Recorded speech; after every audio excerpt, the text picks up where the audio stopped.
ఇక్కడ వరకు వచ్చేసాడు, పోఖ్రా వరకు వచ్చేసాడు. హిమాలయాలకి అవతల సైడు మన బద్రీనాథ్ అండ్ కేదార్నాథ్ ఉన్నాయి. అదే హిమాలయాలకి ఇవతల సైడు మన కాఠ్మండు అండ్ ముక్తినాథ్ ఉన్నాయన్నమాట. పెద్ద తేడా లేదు. వాళ్ళకు ఒక్క జంప్ ఇలా చేస్తే వాళ్ళు ఇక్కడ వస్తారు.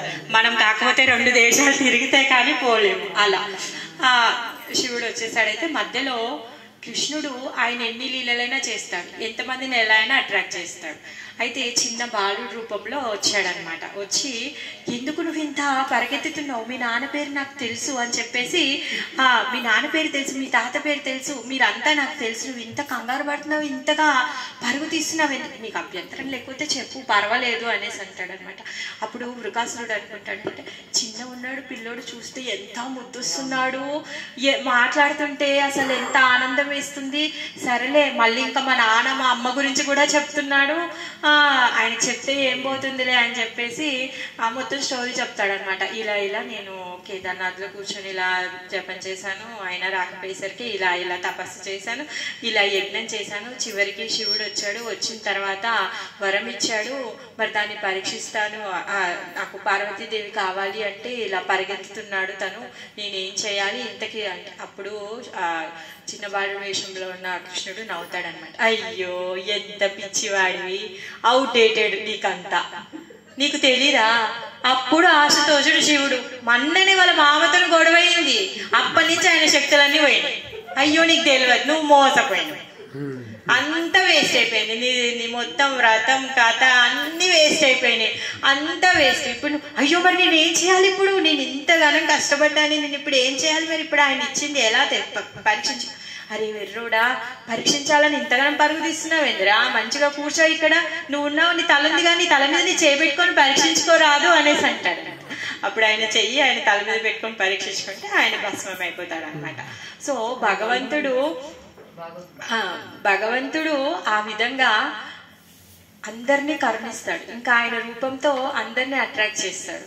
అయితే ఈ స్టోరీ నుంచి మనం తెలుసుకోవాల్సింది ఏంటి అంటే, మనము శివుడి దగ్గరికి వెళ్తే మనకి ఏది అడిగితే అది ఇస్తాడు.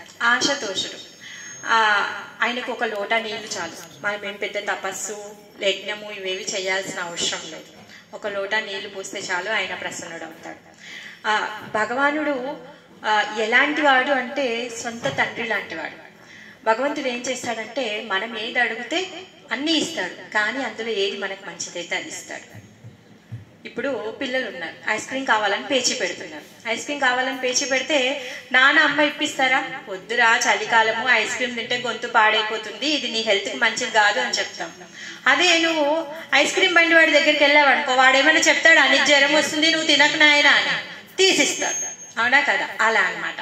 ఇప్పుడు మరి శివుడు ఎందుకు అలా అన్ని అడగగానే ఇచ్చేస్తున్నాడు అంటే, ఆయన రామ భజనలో చాలా బిజీగా ఉన్నాడు.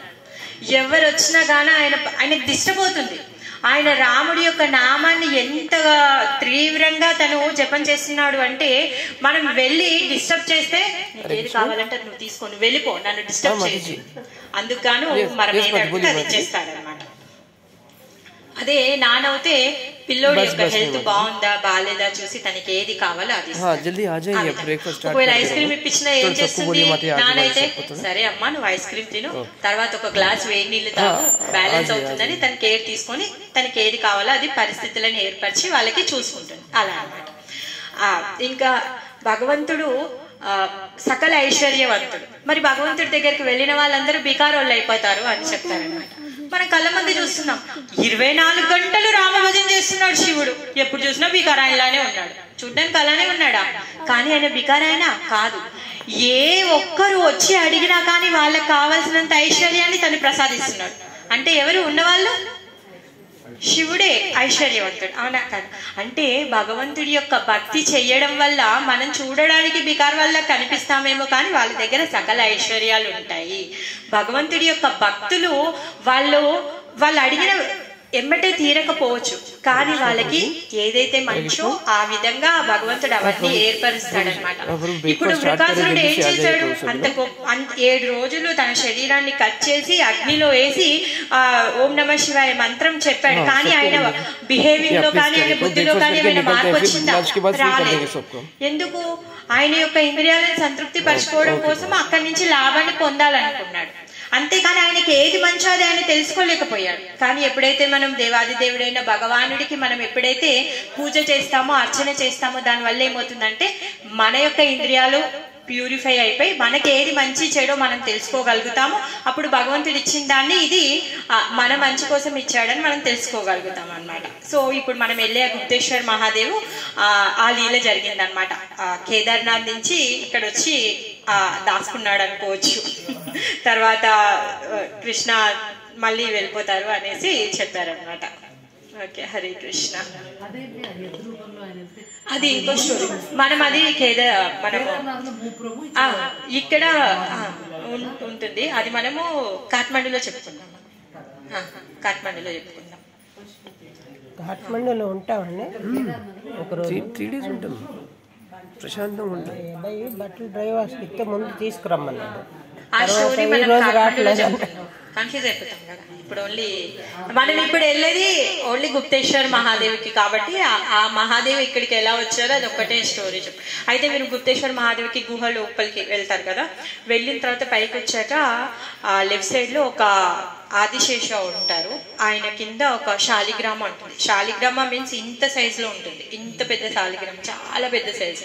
కంపల్సరీ దర్శనం చేసుకుంటే ఇంకా దాని ముందు రుద్రాక్ష చెట్టు ఉంటుంది. రుద్రాక్ష చెట్టు కింద బూడా నీలకంఠ పడుకొని ఉన్న చాలా పెద్ద విష్ణు ఉంటారు. ఆ విష్ణు చుట్టూ బారికేడ్ లో కూడా ఆల్మోస్ట్ 1800 ఏమో శాలిగ్రామాలన్నీ స్థాపించి ఆయన బారికేడ్ కట్టారనమాట. ఫ్లోటింగ్ విష్ణు మోడల్ పెట్టారు ఇక్కడ. ఆయన చుట్టూ కూడా చిన్న చిన్న శాలిగ్రామాలు ఉంటాయి అనమాట. సో అది కంపల్సరీ మిస్ అవ్వకుండా దర్శనం చేసుకో. తర్వాత చెప్పేసి ఇంకా దాని తర్వాత డేవిస్ ఫాల్స్ ఉంటుంది. తర్వాత దాని ఎదురుగానే గుప్తేశ్వర్ మహాదేవ్ ఎదురుగానే దేవిస్ ఫాల్స్ అని ఉంటాయి అనమాట. దేవిస్ ఫాల్స్ అంటే పర్వతాల నుంచి వాటర్ ఫాల్. మామూలుగా సిటీలో ఏమీ ఉండవు కదా, కానీ ఈ పోఖ్రా సిటీ ఎలాంటిదంటే వాటర్ ఫాల్స్, లేక్స్, పర్వతాలు, గుఫలు ఇవన్నీ ఉంటాయి అన్నమాట. సో ఆ వాటర్ ఫాల్ కూడా చూడదగ్గింది, దాని ఎదురుగానే ఉంటుంది. దేవీస్ ఫాల్స్ కూడా దర్శనం చేసుకొని వచ్చేస్తాము. వచ్చిన తర్వాత ఇక్కడ లంచ్ చేసుకొని, యాక్చువల్గా ఇక్కడ వెనకకి పేవా లేక్ అని ఉంది. పేవా లేక్ లోపల వారాహి అమ్మవారు ఉన్నారు. బోట్ ఎక్కేసి పేవాలేక్లో బోట్ ఎక్కి వారాహి అమ్మవారిని దర్శనం చేసుకొని మళ్ళీ తిరిగి రావాలి. కాకపోతే వాళ్ళకి నేపాల్ వాళ్ళకి న్యూ ఇయర్ సెలబ్రేషన్స్ అవుతున్నాయంట. ఆ రోడ్డు మొత్తం బ్లాక్ చేశారు నెక్స్ట్ 3 days వరకు. ఆల్రెడీ 2 days అయింది బ్లాక్ అయ్యి, ఇంకా నెక్స్ట్ 3 days వరకు మొత్తం రోడ్ అంతా బ్లాక్ అంట. ఇక్కడి నుంచి నడుచుకుంటూ వెళ్ళడానికి 1 కిలోమీటర్న్నర ఉంటుంది. మన లంచ్ అయిన తర్వాత మేము తీసుకెళ్తాము, మీరు నడుచుకుంటూ వెళ్దాము. మీరు తిరిగేసి తర్వాత రెస్ట్ తీసుకోవడమే. రేపొద్దున మార్నింగ్ 6:30 బ్రేక్ఫాస్ట్, 7 o'clock షార్ప్ మనం ఇక్కడ నుంచి బయలుదేరాలి కాఠ్మండూకి. కాఠ్మండూకి వెళ్లే దారిలో మనోకామనా దేవి అనే మందిరం ఉంటుంది. దాన్ని రోప్ వేలో వెళ్ళాలి. క్రౌడ్ చాలా ఉంటది, ఆడ తక్కువ ఉంటదని మనం ఎప్పుడు ఎక్స్పెక్టేషన్స్ చేయదు. ఎందుకంటే రోప్ వేకి లైన్ ఉంటుంది. రోప్ వే ఎక్కేసి మనము ఆ పర్వతాన్ని ఎక్కి అక్కడ దిగి మళ్ళీ అమ్మవారి దర్శనం చేసుకొని రావడానికి చాలా టైం పడుతుంది. కాబట్టి మనం తొందరగా బయలుదేరితే సమయాన్ని అక్కడ ఇవ్వచ్చు అనమాట. ఇక్కడి నుంచి ఎంత దూరం అండి కాఠ్మండూ? 10-12 గంటలు.